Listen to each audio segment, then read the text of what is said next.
Welcome to California Bountiful. I'm your host, Aubrey Aquino, and for this episode, we're in San Francisco at the Ferry Building. Every year, this iconic landmark welcomes millions of visitors who come to check out the local artisan merchants, food options, and of course, the farmers markets. Here's a look at some of their offerings.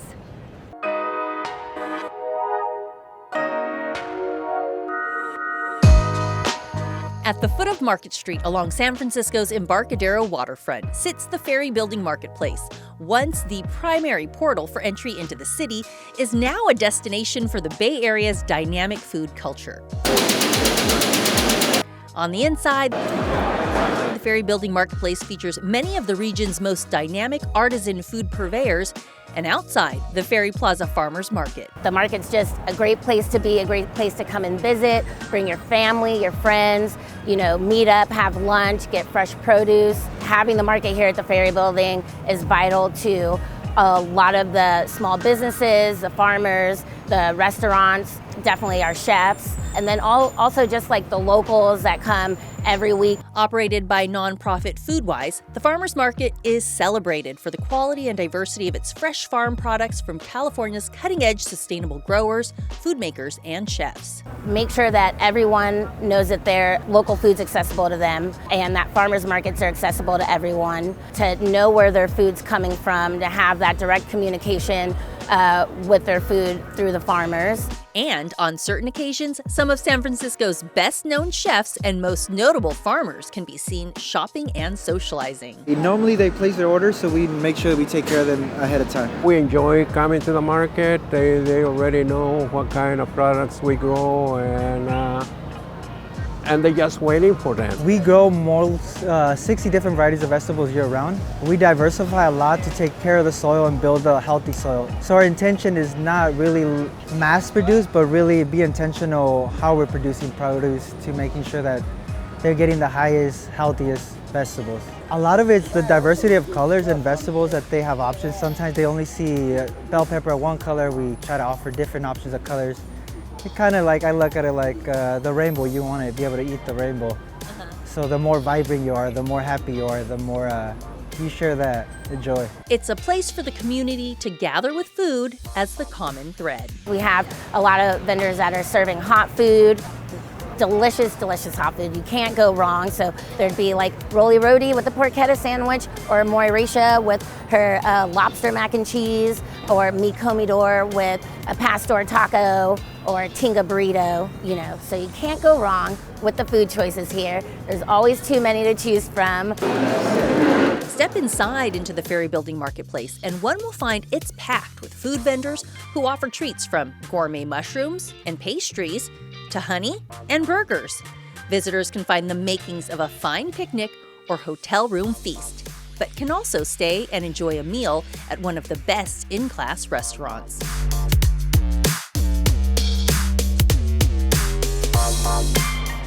Fall is always a great time to be in the city by the bay, and it's also the time of year we like to celebrate a special squash, which happens to be good for you.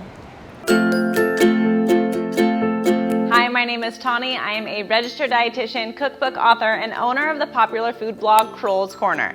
It's the season for pumpkins, and they are everywhere. Pumpkins are so versatile. Not only are they fun to carve and paint, but even better, you can add California pumpkins to soups, stews, breads, cakes, pies, and so much more. Cooking pumpkin or using canned pumpkin is just one part of this edible fruit. Pumpkin seeds and pumpkin blossoms are also edible and used in a variety of recipes. But to top it off, pumpkin is also filled with plenty of health benefits and nutrition. Pumpkin is rich in fiber, filled with iron and heart-healthy magnesium, vitamin C for antioxidant support, and vitamin A for a strong immune system. Plus, pumpkin includes B-complex vitamins and is low in calories. Visit krollscorner.com for my recipe ideas. You'll have to try my pumpkin mac and cheese, my pumpkin pie smoothie, or my pumpkin chocolate chip pancakes. Happy pumpkin season. Later in the show, we get the scoop on a Sacramento ice cream parlor and the family farm that gives it a homegrown taste. Plus, it's time to see food as you've never seen it before. Ah, shucks, this is a good one. California Bountiful is brought to you by the California Farm Bureau. We need someone to be there, knowing they'll always care. Someone who lights your way each and every day. Doing what you love is everything, so we can celebrate the joy it brings. There's so much to protect in our lives. That's why Nationwide is on your side. Reno, Nevada, the biggest little city in the world. Join us this December for the California Farm Bureau annual meeting and YF&R State Conference at the Grand Sierra Resort. Shop our California marketplace. Attend engaging workshops, plus fun activities along with everything the Grand Sierra Resort Casino has to offer. Vision, action, results. Be there. Meet us in Reno this December.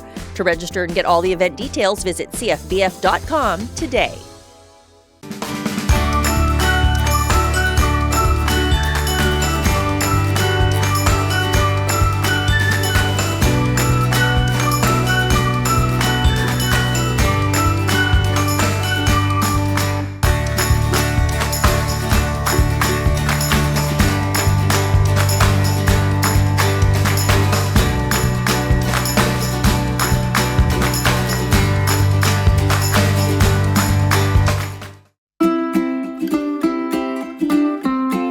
Welcome back.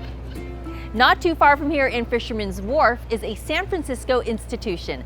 Scoma's has been famous for serving up its seafood since 1965. Here's a taste.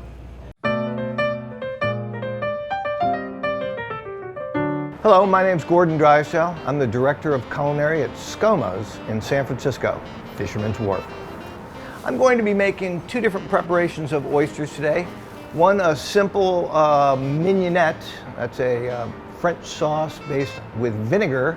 I'm using champagne vinegar from Sparrow Lane, a local producer, with shallots, salt and pepper in it, and beautiful oysters from our local oyster company, Hog Island.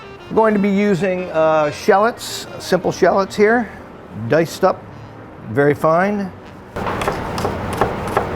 We cut the shallots very fine so that the shallot goodness imbues the vinegar and takes some of the bite at the same time out of the vinegar itself. We're mincing these shallots very fine. We're going to be putting those shallots into a small container here. Okay, the shallots get immersed in a nice crisp vinegar. In this case, we're using champagne. As I mentioned before, this is Sparrow Lane. That's a vinegar company right out of Sonoma, which I think is cool. Supporting the local producer economy is something that we take great pride and pleasure in. Pepper, salt, handy dandy mixing stick here. And we're going to let that sit for a few minutes while we actually shuck our oysters. We usually like to carry a Pacific Northwest oyster as well as a local oyster. That would be a Hog Island oyster. Anybody thinking about opening an oyster at home should have an oyster knife, which is kind of essential, and a very thick towel that they very carefully wrap over the oyster every single time.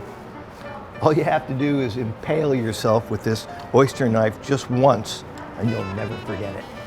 There is a little spot on oysters right at the back. That's the hinge.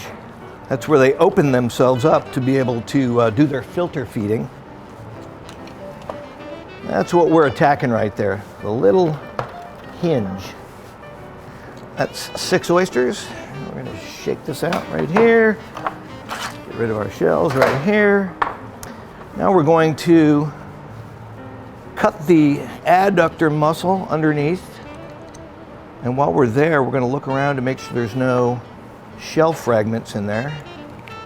Nothing takes the fun out of eating an oyster like getting a big chunk of very crispy shell in your mouth. We're going to take our mignonette right now, spoon it into our little cup here. Arrange our oysters artfully on our stark white plate here, our Noma-like plate. These are called oysters mignonette. We're going to be doing a preparation, very simple preparation, called an oyster shooter right now. We're going to be using Totten Island oysters from Washington, and a house-made Bloody Mary mix from Scoma's. And we're cutting that little mussel. We're gonna poke around in there to make sure there's no shell. There's one right there.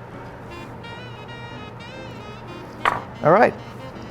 We have the aforementioned Bloody Mary mix, Scoma's Bloody Mary mix, Scoma's famous Bloody Mary mix right here. And the presentation couldn't be easier. You gotta find the little oddly shaped glass first. That would be challenging. And then, voila, magnifique. Still to come, a sustainable system for turning food waste into organic biofertilizers fit for farms and gardens. Then, I scream, you scream, we all scream for ice cream. We're churning out an inside look at what makes Leatherby's so sweet. Sometimes we lose, sometimes we win. Sometimes we try to fit it all in. Sometimes we don't know what's in store. Sometimes we find what we're looking for. Sometimes we're rolling easy and free. Sometimes 1 and 1 makes 3. So much to love along this ride. That's why Nationwide is on your side. The California Farm Bureau has protected the diverse agricultural interests in the Golden State for over a century. As part of the California Farm Bureau, you'll add your voice to the combined strength of over 34,000 farmers, ranchers, and families through our state. That means more connections, more influence, and more opportunity to fight for the issues that impact your life. With your support behind us, California Farm Bureau's robust government affairs, federal policy and farm pact, and legal teams work tirelessly to advocate at all levels of government, protecting and promoting our shared way of life. Together, California Farm Bureau and our members are standing up for farmers, ranchers, and families throughout the Golden State every day, working to cultivate a bountiful future for all Californians.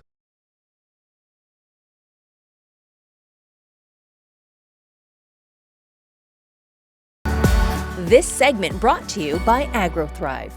With every meal we prepare and consume, there's bound to be food waste. But we found one company that's innovating a way to safely convert food waste into sustainable biofertilizers.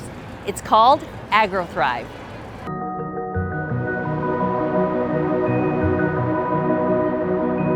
We are at AgroThrive Organic Fertilizers in Gonzales, California. We are right in the center of the Salinas Valley, aka the salad bowl of the world. When most people think of food waste, they think of the scraps that go from the plate after a meal into the garbage can. But AgroThrive is taking on a much bigger challenge earlier in the supply chain. Considering that 40 to 60% of all animals raised for human consumption is waste, that's a lot of organic matter that can be repurposed into sustainable biofertilizers if done properly. The food waste that we take, the most difficult to handle food waste that would usually otherwise go to landfills and produce methane. And a lot of people don't know this, but methane is 30 times more toxic to our ozone layer than CO2 is. And one of the biggest contributors of methane in our environment is from landfilled food waste. That's what our technology is the ultimate solution to convert that waste into an organic fertilizer in a very energy efficient way. Marco Makura works alongside his brother and father, leading operations at this small family-run business. AgroThrive was started in 2006 by my father, Dragon Makura. He's the founder and CEO, and my younger brother Mirko also works with us now. We've been very active since we were kids. We have just always been at the plant. After both brothers graduated university with business degrees, they started working full-time with their father, whose background is in food science and applied microbiology, to help develop the business. So as a company, our mission is to improve the health of our soil, seas, and skies, and we do that by safely repurposing nutrient-dense organic materials into sustainable biofertilizers.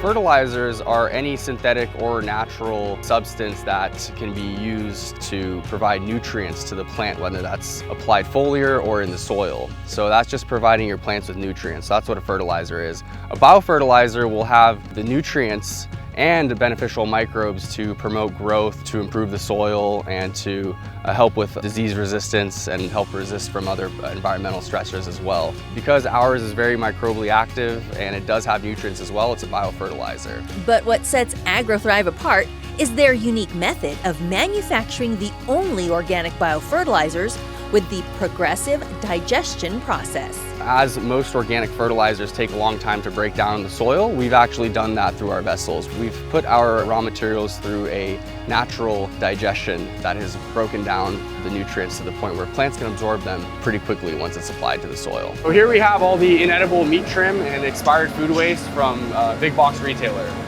So we convert all this stuff into an organic fertilizer in only 21 days. And their mission extends beyond just making fertilizers for the agricultural industry. Everywhere where there are humans, there is food, and everywhere where there's food waste. So that stuff needs to be converted into, it would be ideal if it was converted into something good, like what we're doing here. This is the most sustainable and most energy efficient way to create something that was once harmful to our environment into something good. Not just keeping it out of the landfills, but actually turning it into something good that is going back into soils and regenerating our soils and improving the health of our environment as a whole. We found that we can reduce nitrogen fertilizers, for example, by about 30% by volume with AgroThrive and still maintain or increase the yields and ROI on the first harvest. So the problem with chemical fertilizers is that whatever isn't really immediately absorbed by the plants, it usually washes out of our soils and ends up in our underground aquifers and our waterways and creates these algae blooms that starve the fish of oxygen. He also adds that while AgroThrive has been, and continues to be, the go-to for some of the largest USDA certified organic farmers,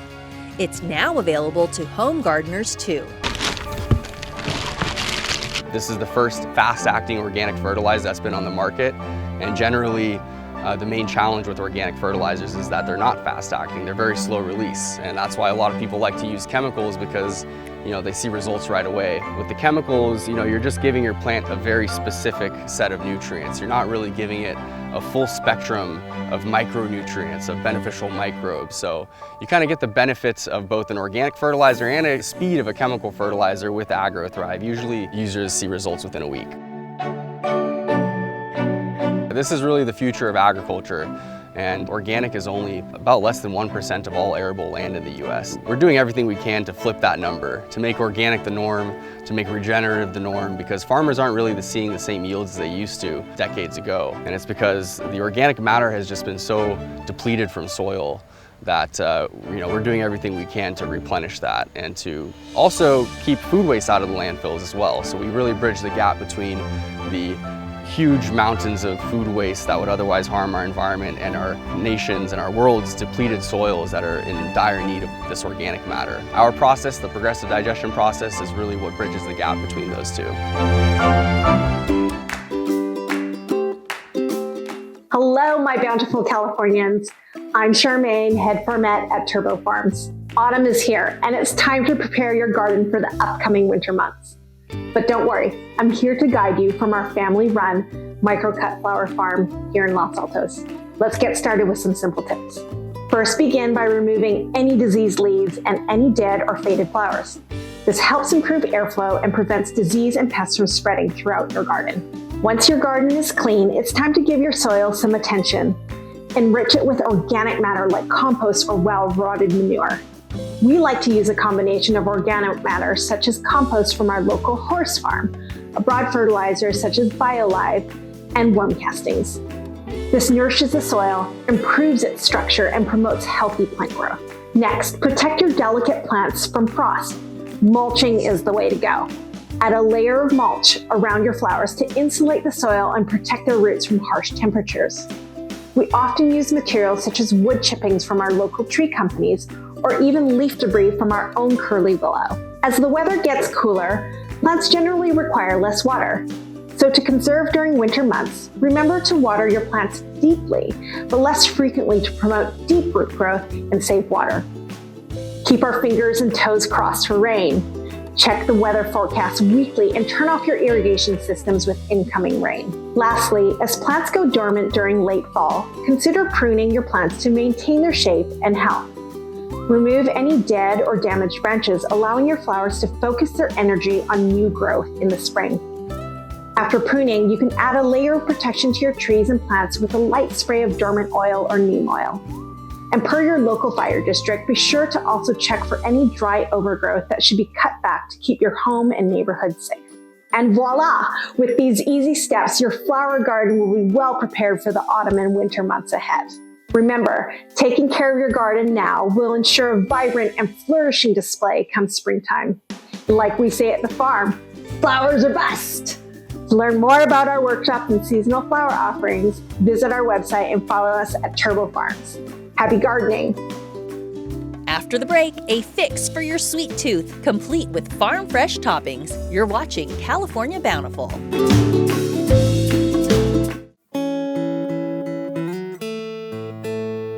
Home is where you start the day.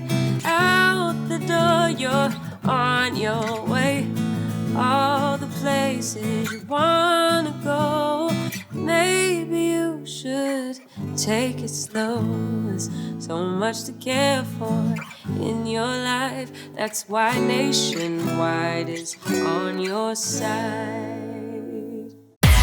Are you looking to uncover more of the bounty of California's rich, diverse, and delicious food and wine scene? Then it's time to get social with us. Find even more great content from farm to fork and everything in between, like recipes, behind the scenes, on food and wine tours, plus useful info on what's good for you and so much more.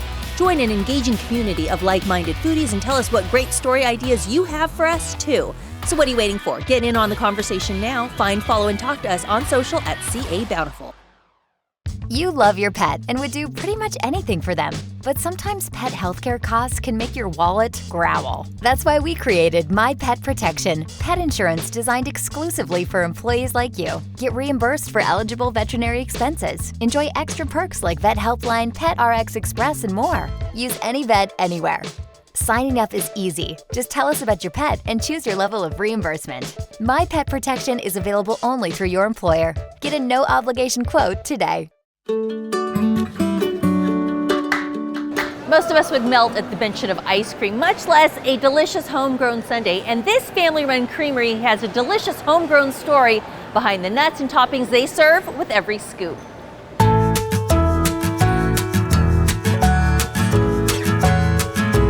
It's a Sacramento staple. Leatherby's Family Creamery has been serving up scrumptious scoops of ice cream sundae creations for more than 40 years. We are a big sit-down restaurant. We have table service. Part of what we sell is the environment, you know, the magic. And so people come in and they sit down in the old-fashioned ice cream parlor, and we serve it in the old crystal glasses, you know, like they used to, the heavy leaded crystal. And rather than just serve ice cream, we make all these different creations, sundaes. Every kind of sundae, peanut butter and chocolate, hot fudge, caramel, marshmallow. A homegrown family business, the Daves, Daddy Dave and Dave Jr., along with their wives, opened up the first creamery in 1982. We wanted the community to come in and feel that every person was welcome. The variety of people, every race, every ethnicity, every group, every club. We have Hell's Angel bikers.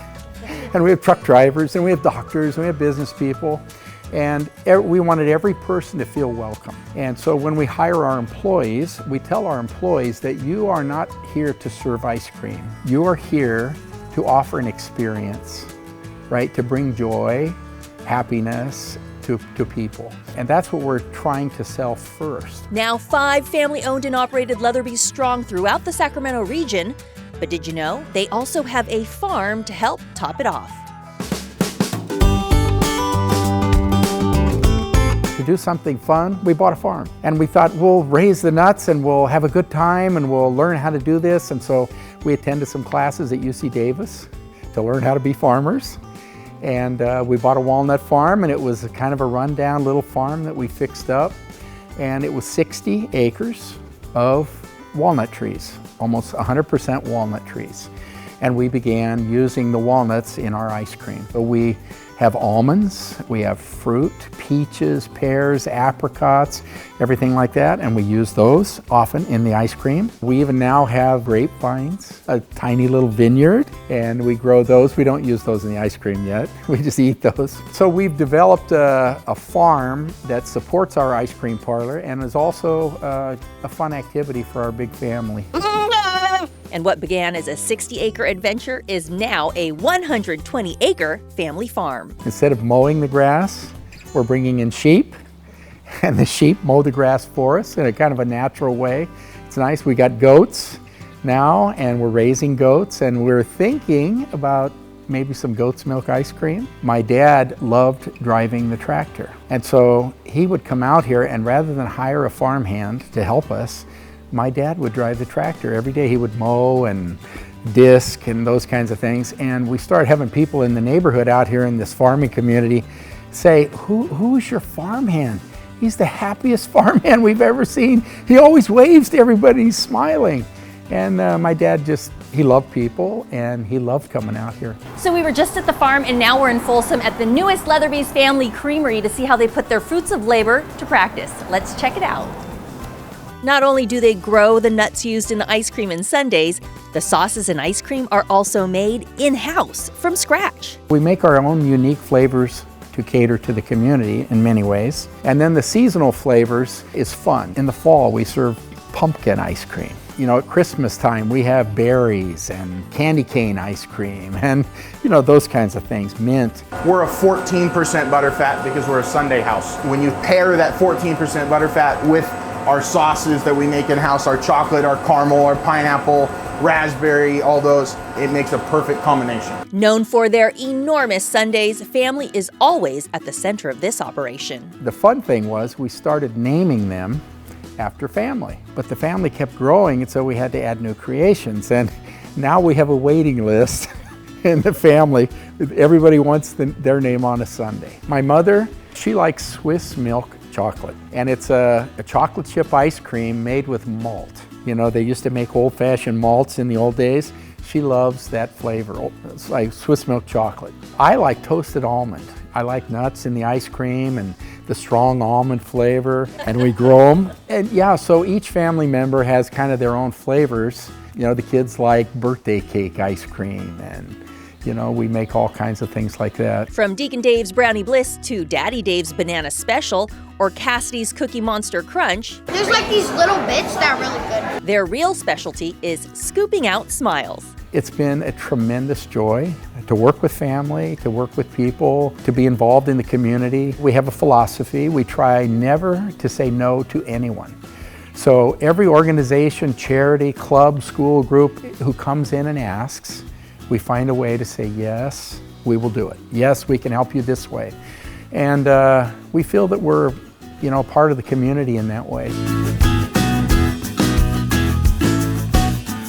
Love me some Leatherby's. And that's going to do it for this episode from San Francisco's Ferry Building.